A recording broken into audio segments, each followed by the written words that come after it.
Woman leaves house to neighbor, he drops to his knees when he looks inside.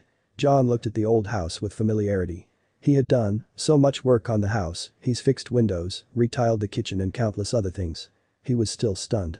He could not believe that the place belonged to him now. He opened the door and stepped inside his new property. John noticed something strange on the table, and once he recognized it, tears started streaming down his cheeks. Judith Almodovar lived in rural Alaska for her entire life. She was 89 years old and content with her life. She adored the beautiful landscapes and how quiet the area got at night. She despised the city and was content with her simple life. She and her husband had been married for nearly 70 years and they had 2 beautiful children. They were all grown up and out of the house, and Judith and her husband lived alone in their big house. Things were perfect until something horrible happened. Willie, Judith's husband, passed away suddenly after falling ill with pneumonia. Judith was heartbroken. Judith never prepared for Willie's death, despite their age. She chose to believe that she would deal with it when the time comes. She could not accept his death and did not know what to do now that he was gone. Judith's children did not enjoy growing up in rural Alaska.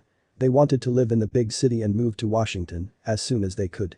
After Willie passed, Judith's children asked her if she wanted to move in with them. Judith could not imagine living anywhere but rural Alaska, so she politely declined. Her daughters will never understand why she loved living there, only Willie did. Judith and her family moved to Alaska when she was 5 years old and she met Willie on her first day of school. Willie built a 1-bedroom cottage with his own hands on a family member's ranch to provide them with a place to dwell. But what was supposed to be a temporary solution developed into a more permanent situation. When Willie passed away, the house he built had been fixed for what felt like 1,000 times. It was also a source of contention for Judith's daughters. They tried to encourage her to tear down the house and to go and live in Washington with them. Judith couldn't do it because she couldn't bear it. She did not know how to take care of the house now that she was alone, but she knew she would make a plan. Judith was lucky enough to be friends with her kind next-door neighbors. After they learned of Willie's passing, they offered to help her keep up the house. They weren't able to do constant labor to keep the house livable as they were also quite old.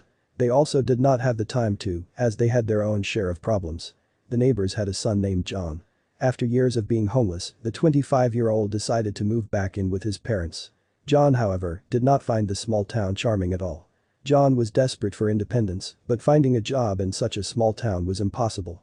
Was John the answer to Judith's conundrum? John was only 25 years old, so he had more stamina and strength than his parents. Therefore, he told Judith that he would be able to help her with the house. He repaired so many broken things, like the shutters, the leaky roof and the broken oven. He really did make Judith feel more comfortable.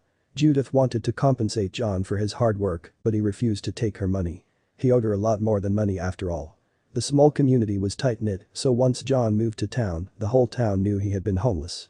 People always looked at him funny and whispered when he walked around town. People called him horrible names such as bum and leech. Because of this, the townspeople refused to give him a job.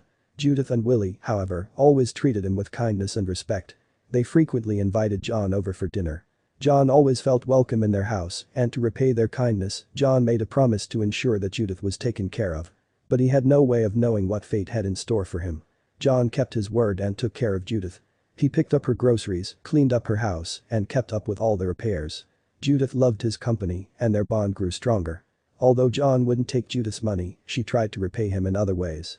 She'd knit him scarves, repair his clothes, and cook him dinner every night. But not everyone was pleased with the arrangement. John's parents were not happy when they found out that he'd been working for Judith for free. They wanted him to find gainful employment so he could start contributing to the household bills. After all, they had been supporting him for years now. They were furious when they found out that he couldn't look for a job because he was spending so much time at Judith's house. Something had to give.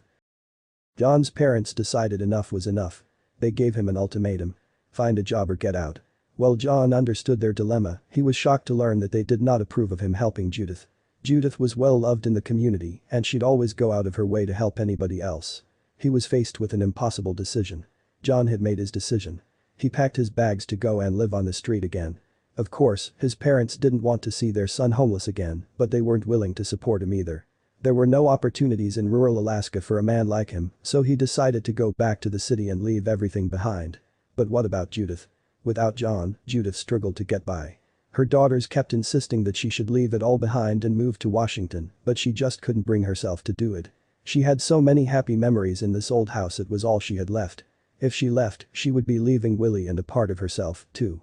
But, after just 3 weeks, something happened that made the decision for her.